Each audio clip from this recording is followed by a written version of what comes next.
जय हिंद दोस्तों, आप सभी का स्वागत करते हैं एआरएल रिटेल अपडेट के मोटिवेशनल हिस्टोरी में।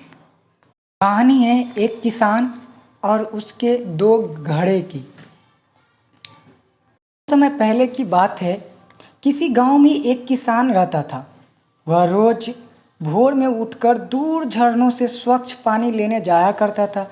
इस काम के लिए वह अपने साथ दो बड़े घड़े ले जाता था, जिन्हें वो डंडे में बांधकर अपने कंधे पे दोनों ओर लटकाकर लेकर आता था और लेकर जाता था। उनमें से एक घड़ा कहीं से फूटा हुआ था और दूसरा एकदम सही था। इस वजह से रोज घर पहुंचते पहुंचते किसान के पास 1.5 घड़ा पानी ही बच पाता था। ऐसा 2 सालों से चल रहा था। सही घड़ा को इस बात का घमंड था कि वह पूरी पानी घर पहुंचाता है और उसके अंदर कोई कमी नहीं है।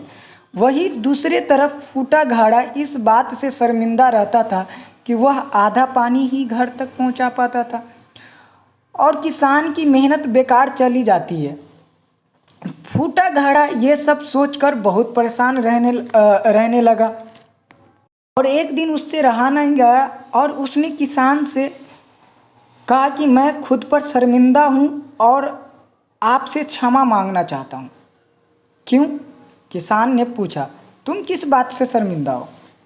शायद आप नहीं जानते, पर मैं एक जगह से फूटा हुआ हूँ और पिछले 2 सालों से मुझे जितना पानी घर पहुँचाना चाहिए था, बस उसका आधा ही पहुँचा पाया हूँ।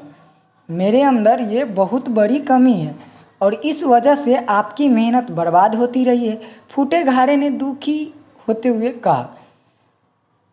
किसान को फूटी घड़े के बात सुनकर थोड़ा मन में दुख हुआ और बोला, कोई बात नहीं, मैं चाहता हूँ कि आज लौटने वक्त तुम रास्ते में पड़ने वाले सुंदर फूलों को देखो। घड़े ने वैसे ही किया। वह रास्ते भर सुंदर फूलों को देखते आया। ऐसा करने से उसकी उदासी कुछ दूर हुई, पर घर पहुँचते पहुँचते फिर उसके अंदर से आधा पानी गिर चुका था। वो मायूस हो गया और किसान से क्षमा मांगने लगा। किसान बोला, शायद तुमने ध्यान नहीं दिया, पूरे रास्ते में जितने भी फूल थे वो बस तुम्हारी तरफ ही थे। सही घड़े के तरफ एक भी फूल नहीं था।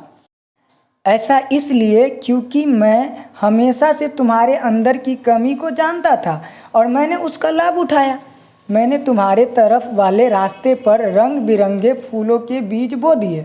तुम रोज थोड़ा थोड़ा करके उन्हें सींचते रहे और पूरे रास्ते को इतना खूबसूरत बना दिया। आज तुम्हारी वजह से ही मैंने फूलों को भगवान को अर्पित कर पाता हूँ और अपना रोजी चलाता हूँ। तुम ही सोचो, अगर तुम्हें जैसा वैसा नहीं होते तो भला क्या मैं ये सब कुछ कर पाता? तो हम सभी के अंदर में कोई ना कोई कमी होती है, पर यही कमियां हमें अनोखा बनाती है। उस किसान की तरह हमें भी हर किसी को वो जैसा है वैसा ही स्वीकार करना चाहिए। उसकी अच्छाई की तरफ ध्यान देना नहीं चाहिए। जब हम ऐसा करेंगे तब फूटा घड़ा भी अच्छे घड़े से मूल्यवान हो जाएगा। अंत में एक कोटेशन से विदा लेना चाहेंगे कि खुशी को खुशी और गम को गम मत समझना। खुशी को खुशी और गम को गम मत समझना। अब बढ़ना है अपने आप को किसी से आगे, तो अपने आप से किसी से कम मत समझना। Thank you. जय हिंद, जय बिहार। Sorry, it's DJ.